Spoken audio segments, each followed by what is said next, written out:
I শোনো, আইসের জন্য একটা নিয়ে যাও, নিয়ে যাও। আসবে না, এলো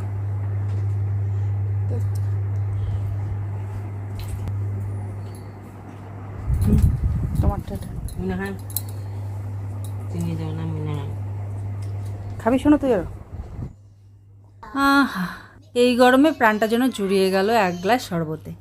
রান্না বান্না আমার কমপ্লিট হয়ে গেছে। দুপুরবেলার রান্না আজকে সিম্পল করেছি, মাংস আর হচ্ছে পুঁই শাকের ঝোল, আর তার সাথে রয়েছে কাঁঠাল বীজ আর ঢেঁড়সের ভাজা একসঙ্গে। কালকে তবু অনেক কটাই পদ করা হয়েছিল, তাও আবার খাওয়া হয়েছিল অনেক লেট করে, রাত 2টোয়। তো যে কারণে আজকে ভাবলাম এত কিছু আর করবো না, আজকে একটু সিম্পলি থাক। আর তাছাড়া যা যা রেডি করে দেয় আমি তাই বানাই। তো আজকে বাবা মাও আর কি বললো যে এই করো, সে কারণে তাই করেছি। তবুও আর কি কখনো মনে হয় যে না ডাল একটু করি, নিজের মন থেকে যদি কোনো কিছু করতে চাই তো করি। তো আজকে আর ডাল টাল করিনি। তো রান্নাবান্না কমপ্লিট করার পর একটু ওয়েট করছি, বসে বসে একটু রেস্টও হচ্ছে ওদের জন্য। তো ও বলছে যে একটু শরবত করে দাও। তো লেবু শরবত করলাম, করে সবাইকেই দিলাম, ওর ভাস্তা, ওকে, আর তারপর আয়ুষ সোনা, বিমান সোনা, ওদেরকে দিলাম। মাকে ভুল করে দিয়ে দিচ্ছিলাম, আসলে ভুলেই গেছি, মা তো চিনি দেওয়া শরবত খাবেন না। তো যাই হোক, তারপর উনি বললেন যখন, তখন ওটা আবার বাচ্চাদেরকে দিয়ে দিলাম, বাবাকেও দিয়ে দিলাম। আর আমিও একটুখানি খেয়ে দিয়ে এদিকে ভাত রেডি করছিলাম। ও বললো যে ভাত রেডি করো, আমরা আসছি ফ্রেশ হয়ে। রেডি করলাম, ওরাও আসলো, এই যে ওদেরকে এখন ভাতটা দিয়ে দিচ্ছি। তো চলো ওদেরকে খেতে দিয়ে দেই।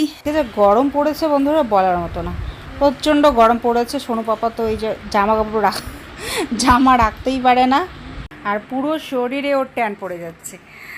এত বলি জামা পরে করো, কিন্তু তা তো আর শুনবে না, বলে ওখানে গেলেই আমি আবার ফর্সা হয়ে যাব, কোনো ব্যাপার না।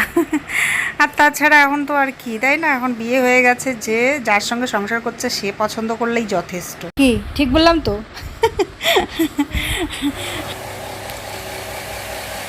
ফোন চালালে কি লাইটগুলো জ্বলে? ফ্যান দিলে কি লাইটটাও জ্বলে?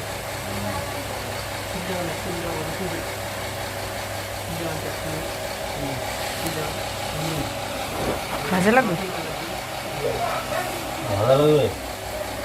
বাবা গেছিলেন স্নানে, এই যে এইমাত্র আসলেন। তো বাবাকে দিয়ে দিলাম, ওদিকে মাকেও দিয়ে দিলাম। ওনাদের খাওয়া মোটামুটি যখন কিছুটা হয়ে যাবে, তারপরে আমি বসবো। সবসময় আমি তাই করি, আগাগোড়ায় তাই করে এসেছি। মোটামুটি কিছুটা খাওয়ার পর যখন মনে হয়, মানে আরেকবার রিচেক করে তারপরেই আমি বসি, আরও কিছু লাগবে কি না সেটা জিজ্ঞেস করে তারপরেই বসি। কারণ খেতে বসবো, তারপরে আবার কারো কিছু লাগবে, তখন তো সেটা ঠিক হবে না, তাই না? তো যে কারণে আমি কিন্তু মানে যদিও একসঙ্গে বাড়ি, তবুও কিছুটা ওদের অপেক্ষা করি, কিছুক্ষণ ওদের কিছুটা খাওয়ার পর যে আর কিছু লাগবে কিনা রিচেক করে তারপরেই বসি। মাথাটা ধান ধান করছে, এতটাই গরম পড়ছে। তো এর আগের দিন কাপড় বাসন ধুতে গিয়ে দুপুরবেলা রোদ্রুতে কাপড় বাসন ধুয়ে মাথা ব্যথা উঠেছিল, 2 দিনই সারিনি, সেরেডন খেয়েও কিচ্ছু হয়নি। তো সেই জিনিসটা ভয় পাই, তাই খাওয়া দাওয়া হলো, বাসনটা ফুটিয়ে রেখে দিলাম এক সাইডে রান্না করে। এটুকু মুছে দিচ্ছে, শেষ করলাম। সকাল থেকে তো লাগাতার একটু করে এটা ওটা করছি, তো আমি একটু রেস্ট করি, রোদটা একটু কমে যাবে, তারপর বাসনপত্র ধোবো। সোনু স্নান করলো, জামাটাও আছে, জামাটা আমি পরে এই একসঙ্গে কাপড় যখন বাসন যখন ধোবো তখন ধোবো। এখন একটু থাম্বনেলটা লাগিয়ে ভিডিওটা পাবলিক করি। ভিডিওটা দেখে বললাম রান্না করতে করতে এডিট করেছিলাম, কালকে রাত্রে কাটাকুটি করেছি, সকালবেলা এই রান্না করতে একটু ভয়েস দিয়েছি যখন যখন চান্স পেয়েছিলাম। ছাড়বো, একদিন না গেলে ভিডিওগুলো সব পিছিয়ে যায়, যে জন্য ভালো লাগে না। তো বলছিলাম যে যদি সম্ভব হয় আজকে ভিডিওটা ছাড়বো, কাটাকুটি রাত্রেই করে রেখেছিলাম, কিন্তু ভয়েস দেওয়ারই সময় হচ্ছিল না, যেহেতু সকাল থেকে শুরু করে বিকেল অবধি ব্যস্ত থাকি। তো যে কারণে কিন্তু ভয়েসটা দিতে চান্স পাচ্ছিলাম না। আর এখন এত ক্লান্ত লাগছে, দেখি চেষ্টা করব, সেটাই বলছিলাম। আর কালকে যেহেতু সকাল থেকে দুপুর অবধি টুকুর টুকুর করে এই ধরো সংসারের কাজগুলো তো করতেই হয়, বাসি কাজকর্ম। তখন না সকাল থেকেই প্রচণ্ড গরম পড়েছিল, আর পুরো রোদটা মাথায় আমার লেগেছে। দুপুরবেলা মানে কাপড় ধোয়া, বাসন ধোয়া, এগুলো খাওয়া দাওয়ার পর আরও বেশি মানে মাথায় পুরো রোদটা লেগে লেগে এতটা ধরেছিল মাথাটা, মানে বলে বোঝাতে পারবো না। তারপর তো আর রেস্ট করা হয়নি, গেছিলাম বাড়িতে। বাড়ি গিয়ে তারপরে সোজা চলে এসেছি কোচবিহারে। তো আসার পথে ওষুধ খেয়েছিলাম, খাওয়ার পরেও কিন্তু ঠিক হয়নি, ঘুমিয়ে রাত্রেবেলা। তারপর পরদিন একটু কমেছে, কিন্তু পরদিনও ছিল মোটামুটি। তো সেই জন্য ভয়ে আমি আজকে আর দুপুরবেলা বাসন ধুইনি, খাওয়া দাওয়া সেরে এখন একটুখানি শুয়েছি। বিকেলবেলা যখন রোদটা পড়বে একটুখানি তারপরে ধোবো। তারপর বাড়ি গিয়ে যে পরবর্তী ব্লগটা দেওয়ার কথা ছিল, মিতাস পাপার সঙ্গে অনেক মজা করলাম, সময় কাটালাম, খাওয়া দাওয়া করলাম, সেই ব্লগটা আর দিতে পারিনি, কারণ ওটা একদম রেডি করেছিলাম, রেডি করে আপলোড করে রেখেছি, কিন্তু সেই ব্লগটা তোমাদের সাথে শেয়ার করতে পারছি না, একটা সমস্যা হয়েছে। তো যে কারণে মাঝখানে আবার একদিন ভিডিও দেওয়া হয়নি। তো সে কারণে কিন্তু ভিডিওগুলো পিছিয়ে গেছে, কখনো ব্যস্ততা, কখনো মাথা ব্যথা, শরীর খারাপ, কখনো আবার মানে ভিডিও রেডি করেছি তো সেই ভিডিও দিতে পারিনি, যে কারণে ভিডিও একটু পিছিয়ে গেছে। কোনো ব্যাপার না। ওই দেখো কি হারে রোদটা পড়েছে বাইরে, শুধু দেখো বাইরেটা, তাহলেই বুঝতে পারবে কি হারে রোদটা পড়েছে। আসলে কি বলতো, ওখানে তো ঘরের ভিতরেই সারাক্ষণ থাকি, এখানে যখন ছিলাম তখন কিন্তু অভ্যেসটা ছিল, যেহেতু 1 বছর ওখানে ছিলাম, তাই হঠাৎ করে এসে এইভাবে মানে এদিক সেদিক কলপার ঘর, রোদটা মাথায় লাগছে, কলপারে রোদ লাগছে, ওই অবস্থায় কাপড় ধোয়া, বাসন ধোয়া, এই রোদটা না হঠাৎ করে সহ্য করতে পারিনি। আর তাছাড়া কালকে কিন্তু হঠাৎ করে বেশিই গরম পড়ে গেছিলো একটুখানি, সবাই বলছিল, যে কারণে কিন্তু সহ্য হয়নি, মাথাটা আমার ব্যথায় ফেটে যাচ্ছিল। তো যাই হোক, যাকে আমি এখন উঠে পড়লাম, একটুখানি উঠে দেখছিলাম মানে কী করছে। তো এই যে কালকে রাতারাতি যে বালু পাথরগুলো ফেলা হয়েছিল, ছোট ছোট গুড়ি গুড়ি পাথর আর বালু মিক্স করা, তো সেইটাকে ফেলে এই যে জল দিয়েছে যাতে এটা বসে যায়, আর তারপরে কিন্তু এটা রাফ ঢালাই করা হবে। একটা রুম রাফ ঢালাই করলে আর কি ওদের কাজের সুবিধা হবে, এখানে মশলা টশলাগুলো বানাতে পারবে, সেই কারণে কিন্তু আগে এই রুমটা রাফ ঢালাই করে নিল। তারপর জানি না কতটুকু কাজ আর হবে কি না, গ্যারান্টি নেই, দেখা যাক কী হয়। একটা রুম কিন্তু মানে ভর্তি হয়ে গেছে বালু পাথর দিয়ে, আর একটা রুমের দেখো অর্ধেকটা হয়ে গেছে, আর একটুখানি, অর্ধেকেরও একটু বেশি হয়েছে, আর একটুখানি বাকি রয়ে গেছে, ওইটুকু হলেই আর কি আর একটা রুমেরও বালু পাথর হয়ে যেত।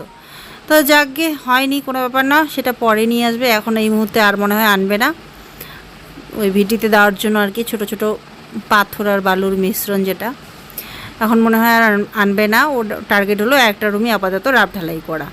মন্দিরটাতে দেখো এখন আর ঢোকাই যায় না, মন্দিরের সিঁড়িটা কাটা পড়েছে, আর যার জন্য মনে হয় মন্দিরটা ভাঙতে হবে। অনেক কষ্ট করে গড়া হয়েছিল স্বপ্ন ভালোবাসা দিয়ে, আর সেটাকে কিন্তু ভেঙে দিতে হবে, যেটা ভাবলেই খারাপ লাগে, কিন্তু কিছু আর করার নেই। এই যে ওরা আরও কিছু মাল যেটুকু বাকি আছে আনছে, আজকে এইটুকু আনলে পরেই শেষ হয়ে যাবে, কমপ্লিট হয়ে যাবে। এই ঘরের যেটা ফুলফিল হয়ে গেছে সেটা তো কালকে রাতারাতি কমপ্লিট হয়ে গেছিলো, আর বাকিটুকু ওই রুমে যেটুকু দেওয়া হয়েছে ওটা আজকে এই যে এই ভাই আর ওই ভাইস্তা মিলে করছে। তো ব্যাস বিকেল হয়ে গেল, এখন 4টা মতো বোধহয় বাজে, কমপ্লিট হয়ে গেছে কাজ। মন্দিরটা ভাঙা পড়লে তারপরে ঠাকুর কোথায় রাখবো সেটা একটা ব্যাপার আছে। তো অনেকেরই দেখি ড্রয়িং রুমে কিন্তু মন্দিরের এরিয়াটা করা হয়, তো ভালোই লাগে দেখতে, হয়তো সেটাই করব। কি বলো, ভালোই হবে হয়তো, বলো?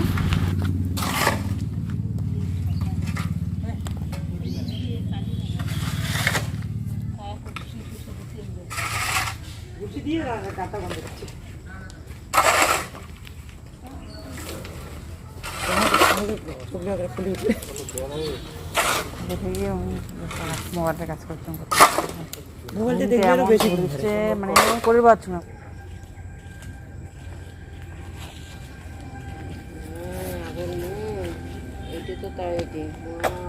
রাস্তাঘাটে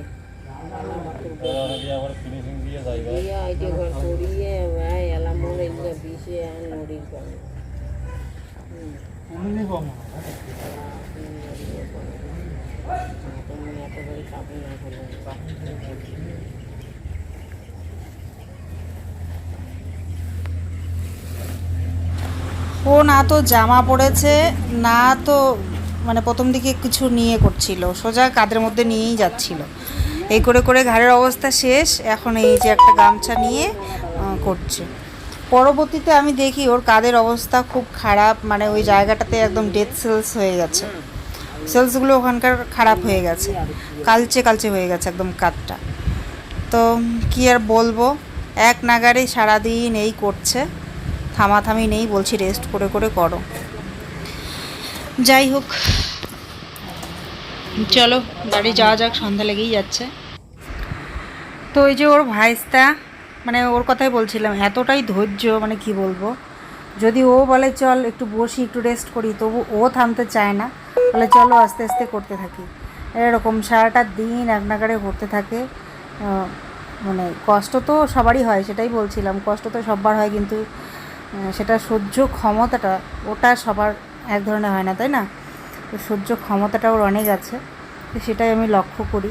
একদম কোনো রেস্ট না নিয়ে টুকটুক টুকটুক টুক করে সারাদিন কিন্তু করতেই থাকে। যাই হোক, এইখানে কাজ কমপ্লিট হয়ে গেছে, আর তারপর এই যেটুকু এদিক ওদিক বেঁচে আছে এগুলোকে সবগুলোকে কুড়িয়ে কুড়িয়ে টেনে টেনে কোদাল দিয়ে টেনে টেনে বাকিটুকু দিয়ে দেবে এখানটায় গর্তটাতে, যেখানটায় গাড়ি দিয়ে গর্ত হয়েছে সেই জায়গাটাতে।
শোন,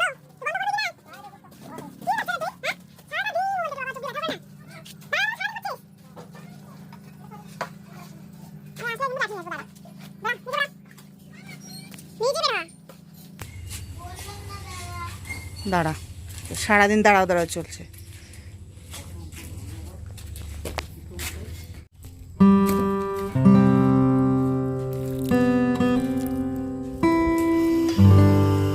এখানটায় দেখো পুঁই শাকের গাছগুলোকে কীভাবে বাবা লাগিয়েছেন, তো বেশ সুন্দর লাগছে দেখতে, টবের মধ্যে যেন পাতাবাহার।